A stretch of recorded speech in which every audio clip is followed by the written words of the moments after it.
এখন ঠেকা নেই আমার এই মটর শাক রান্না করবো। এই যে মটর শাক কুচিয়ে নিয়েছি, কালো জিরা আর শুকনো লঙ্কা ফোড়ন দিয়েছি, একটু আলু দিয়ে দিলাম, একটু ভিডিও হয় না আবার।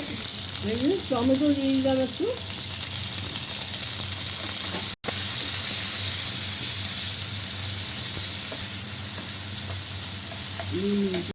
একটু নুনটা দিয়ে দিলাম,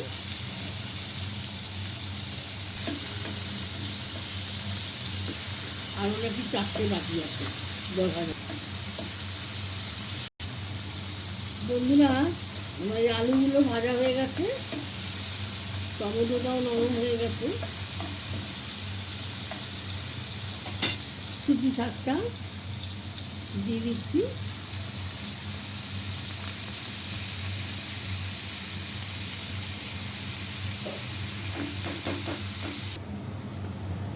একটা জোরে হ্যাঁচো আসছে,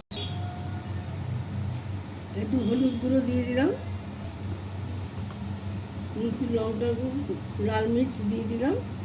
বন্ধুরা, মটরশুঁটি শাকে কি সুন্দর গন্ধ হচ্ছে, ক্যামেরার ওপারে তো পাঠাতে পারবো না, আপনারা রান্না করে খাবেন তাহলে বুঝতে পারবেন। রান্না করে সবাই খায়,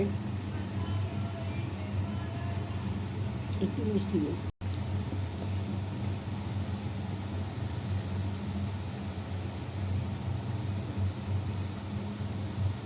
গুড় দিয়ে দিলাম, মিষ্টি।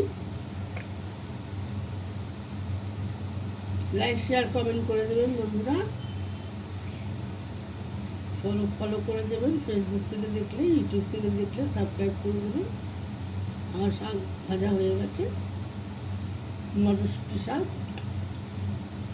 আপনারাও খাবেন, এই শীতকালে এটা প্রচুর পাওয়া যায়, বাজারে উঠেছে। নমস্কার, ব্লগটা আমি শেষ করলাম।